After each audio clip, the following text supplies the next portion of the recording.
எஸ்என்ஸ் astro 2K நேயர்கள் அனைவருக்கும் சுதா மோகனின் இனிய வணக்கம். நம்ம இன்னைக்கு எதை பத்தி பார்க்க போறோம்னா கார்த்திகை மாசம். கார்த்திகை மாசம்னாலே நமக்கு ஞாபகம் வர்றது மழைக்காலம், கார்த்திகை தீபம், கிரிவலம். இப்படி இருக்க கார்த்திகை மாசத்துக்கு பின்னாடி இருக்க அறிவியல், ஆன்மீகம் பற்றி நம்ம மோட்சயா கிட்ட கேட்டு தெரிஞ்சுக்கலாம். இந்த கார்த்திகை மாசத்துல 12 ராசிக்காரங்களுக்கு எந்த மாதிரி பலன் இருக்கிறத பத்தியும் நம்ம சார் கிட்ட கேட்டு தெரிஞ்சுக்கலாம். வாங்க வீடியோக்குள்ள போலாம். மறக்காம எங்க சேனலை சப்ஸ்கிரைப் பண்ணுங்க, லைக் பண்ணுங்க, ஷேர் பண்ணுங்க. எங்க சேனல்ல ஆன்மீகம், வாஸ்து போன்ற டிப்ஸ் எல்லாம் நிறைய கொடுத்திருக்கோம், பார்த்து பயன்பெறுங்க. எஸ்என்ஸ் அஸ்ட்ரோ நேயர்கள் அனைவருக்கும் மோசஸின் இனிய வணக்கங்கள். ஸோ கார்த்திகை மாதம், ஏன்னா கார்த்திகை மாதம் அப்படின்னாவே உடனே நமக்கு ஞாபகம் வருது என்னன்னாக்கா அந்த கார்த்திகை தீபம். பார்த்தீங்கன்னா நிறைய சிவாலயங்களுக்கு பார்த்தீங்கன்னா இந்த கிரிவலம் போவது, மேலும் நிறைய சபரிமலைக்கு வந்து ஐயப்ப சாமிக்கு வந்து மாலை போடுவது, கார்த்திகை விரதம், இதுதான் நமக்கு வந்து ஞாபகத்தில் வரும். ஏன் இந்த கார்த்திகை மாதத்துக்கு மட்டும் இந்த ஒரு ஸ்பெஷாலிட்டி அப்படின்னு நம்ம தெரிஞ்சுக்கணும். ஏன்னா அந்த ஒரு விஷயத்தை, ஏன்னா ஒவ்வொரு மாதத்துக்கும் ஒரு ஸ்பெஷாலிட்டியான விஷயங்கள் இருக்கு. அந்த ஸ்பெஷாலிட்டி உணர்ந்து நாம் அந்த ஆன்மீக காரியங்கள் ஈடுபடும் போது தான் நம்மளுடைய ஆன்மீகம் வந்து நமக்கு முழுமையான பலனை தரும். ஏன்னா ஏன் கார்த்திகை மாதத்துக்கு விளக்கேற்றோம், மீதி நாள் விளக்கேற்றக்கூடாது அப்படின்னு. ஏன்னா பேர்லேயே பார்த்தீங்கன்னா கார்த்திகை பிரிச்சிங்கன்னு வச்சுக்கீங்களேன். காரண மழை, தீன நெருப்பு, கைனா கையாளனம். அதாவது இந்த காலகட்டம் எப்படின்னா மழைக்காலம். அப்போ மழையை எதிர்கொள்வதற்கு பார்த்தீங்கன்னா நம்ம என்ன பண்ணோம், நெருப்பை அதிகம் பண்ணணும். அந்த நெருப்பு அதிகமாகும் போது அந்த மழைகளால் வரக்கூடிய தாக்கத்திலிருந்து நம்மளை பாதுகாக்க முடியும் என்பதுதான் இதுக்கு பின்னாடி இருக்க இயற்கை சார்ந்த அறிவியல். அப்ப அந்த நெருப்பை வெறுமனே ஏத்துறது ஒண்ணு இருக்கு. அதே நெருப்பை நம்ம சவுல ஏற்றும் போது உணவு சமைக்கிறோம் இல்லையா, அடுப்புல பற்ற வைக்கும் போது நமக்கு உணவு சமைப்பதற்கு பயன்படுது. அப்ப அதே விஷயங்களில் நம்ம அந்த நெருப்பை கொண்டு நம்ம ஆன்மீகத்தையும் வளர்க்க முடியும். நம்மளுடைய ஆன்மீகம் இந்த காலகட்டத்தில் கார்த்திகை விரதம் இருந்து நீங்கள் செய்யக்கூடிய அனைத்து விஷயங்களும் இந்த காலகட்டம் உடனடியாக சித்தியாகும். எங்க வந்து பஞ்சபூத தன்மையில சமநிலை அடையுதோ, பஞ்சபூத தன்மை எங்க சமநிலை அடையுதோ அந்த இடத்துல காரிய சித்தி வந்து நடக்கும்.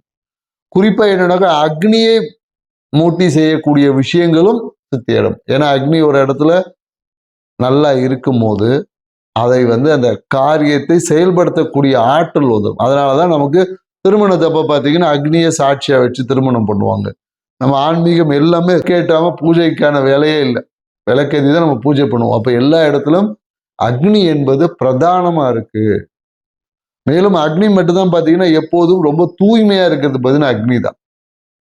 ஏன்னா நீரோட ஒரு பொருள் கலந்து அதோட சேர்ந்துடும். நிலத்தோட ஒரு பொருளை கலக்கும்போது அது மிக்ஸ் ஆயிடும்.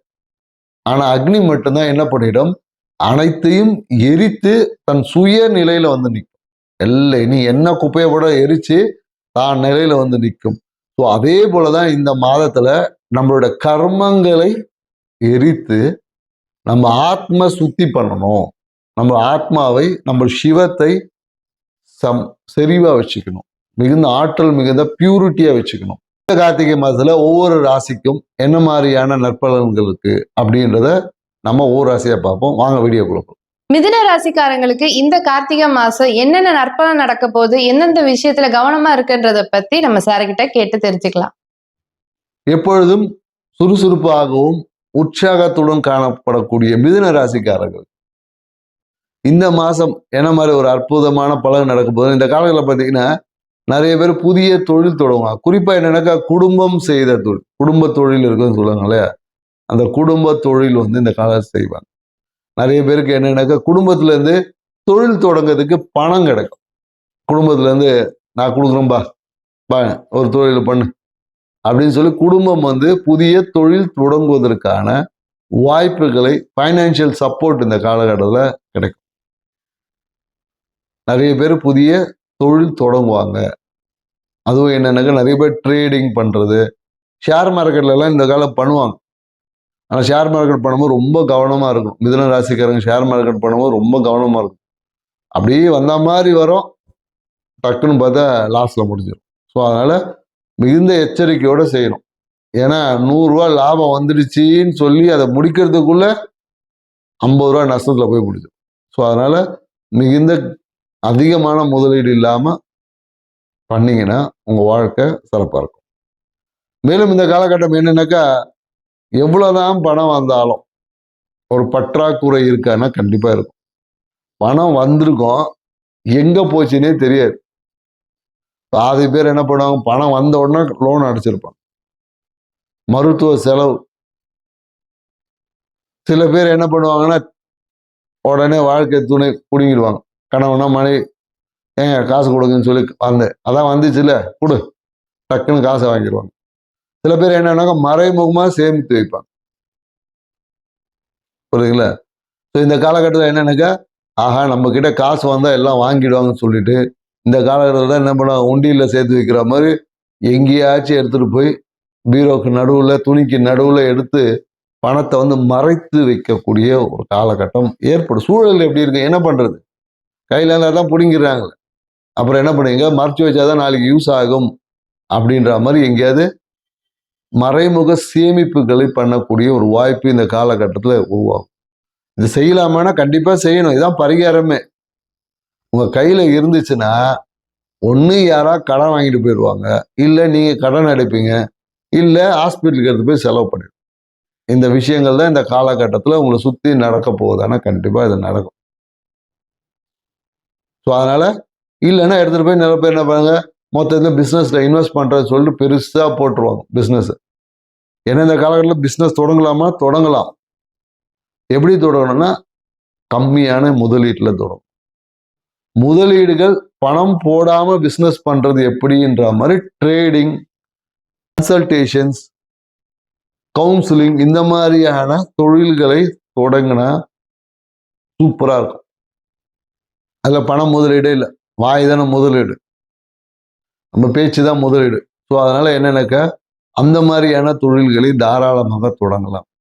பணம் போட்டு ப்ரொடக்ஷன் பண்ணுறது, ஸோ உற்பத்தி செய்யக்கூடிய விஷயங்கள், இல்லை இந்த கை மாத்திர ட்ரேடிங்கு இந்த மாதிரியான விஷயங்கள் செய்யும் போது லாக் ஆகக்கூடிய வாய்ப்பு இருக்குது. ஏன்னா நிறைய இன்வெஸ்ட்மெண்ட்டை போட்டு பண்ணியிருப்பீங்க, நீங்கள் எதிர்பார்த்த ப்ரொடக்ஷன் வராது. அப்படி ப்ரொடக்ஷனே ஆனாலும் சேல்ஸ் இருக்காது. ஒரு மாதம் இருக்கும், ஒரு மாதம் இருக்கு. அப்போ அந்த நிலையற்ற தன்மையில் இருக்கும். அப்போ ஒரு மாதம் ஃப்ரீயாக இருப்பீங்க, ஒரு மாதம் லாக் ஆயிருவீங்க. ஸோ அதனால இந்த விஷயத்தில் கொஞ்சம் கவனமாக இருக்கணும். ஸோ மேலும் பார்த்தீங்கன்னா இந்த காலகட்டத்தில் என்னன்னாக்கா கணுக்காலல் ஏதாவது ஒரு பிரச்சனை, தசைப்பிடிப்புகள் வரும்.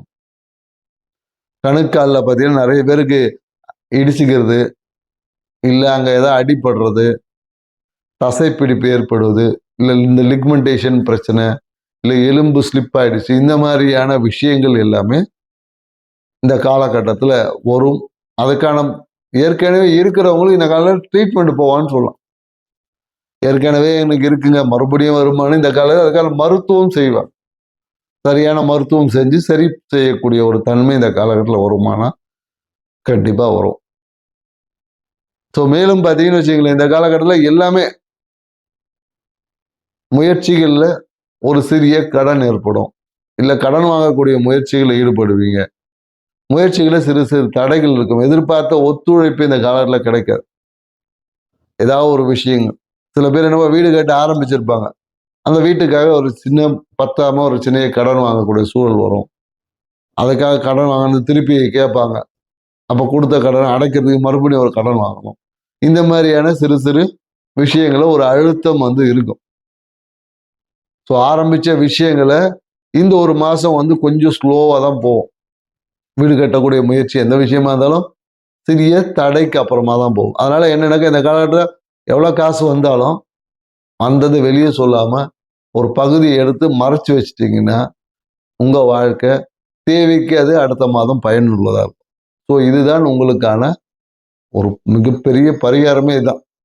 நீங்கள் இது எந்த கோயிலுக்கு போனாலும் என்ன நடக்கும் தெரியும். ஆனால் உங்களுக்கு வந்த காசை கொஞ்சம் எடுத்து வச்சுக்கணும். கையில் கொஞ்சம் கையிருப்பை கையில் வச்சுக்கிட்டா செலவாயிடும். புரியுதுங்களா? அதனால் உங்கள் கையில் வச்சுக்காக, இல்லை உங்கள் வீட்டுக்காரங்கிட்ட உங்கள் ஹஸ்பண்ட்னா மனைவி அவங்க கையில் கொடுத்து வச்சுக்கலாம். கொடுத்து வச்சுட்டு அவங்ககிட்ட கொஞ்சம் கொஞ்சமாக வாங்கிக்கலாம். உங்கள் கையில் இருந்தால் அது முழுமையாக ஏதோ ஒரு காரணங்காக காலி ஆகிடும். அதே போல் என்னன்னாக்கா பணத்தால் ஒரு அழுத்தங்கள்லாம் வரும். இந்த காலகட்டத்தில் பேசும்போது கொஞ்சம் ரொம்ப கவனமாக பேசணும். புரியுதுங்களா? ஏன்னா நீங்க ஒண்ணு பேசுவீங்க, உங்க பேச்சே பிரச்சனையாகும். நீங்க ஏதோ ஒண்ணு காசை பத்தி பேசுவீங்க, காசை பத்தி என்ன அவமானப்படுத்திட்டான் அப்படின்னு சொல்லுவாங்க. உங்க பேச்சாலே இந்த காலகட்டத்தில் சில பிரச்சனைகளை சந்திக்கக்கூடிய வாய்ப்பு இருக்கு. ஸோ அதனால மிதுன ராசிக்கார் குறிப்பா அரசியல்வாதிகளா இருந்தாங்கன்னா, உங்க பேச்செல்லாம் வந்து சர்ச்சைக்குள்ள பேச்சா போயிடும். அதனால மிதுன ராசிக்காரங்க அரசியல்வாதிகள் உங்க பேச்சை கொஞ்சம் அளவா வச்சுக்கோங்க. குறிப்பா ஆன்மீகம் சார்ந்த விஷயங்களை தயவு செய்து பேசாதீங்க. பேசாம இருந்தீங்கன்னா உங்க வாழ்க்கை, உங்க அரசியல் செல்வாக்கு இதெல்லாம் சிறப்பா இருக்கும். ஸோ காசையும் பேச்சையும் கண்ட்ரோல் பண்ணுங்க. வாழ்க்கை சிறப்பா இருக்கும். நன்றி, வணக்கம்.